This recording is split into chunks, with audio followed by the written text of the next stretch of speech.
Please, তোমরা তো জানো না কখন তোমরা মরবা। শোনো, তুমি অপরাধ করিও যদি তোমার মনে হয় আল্লাহ তোমাকে দেখে না, তখন করিও। তুমি অপরাধ করিও যদি তোমার মনে হয় আল্লাহ তোমাকে জিজ্ঞেস করবে না, তুমি নিশ্চিত বেঁচে যাবা।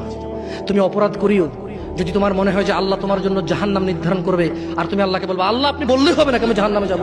যদি এই ক্ষমতার অধিকারী হও তাহলে তুমি অপরাধ করিও।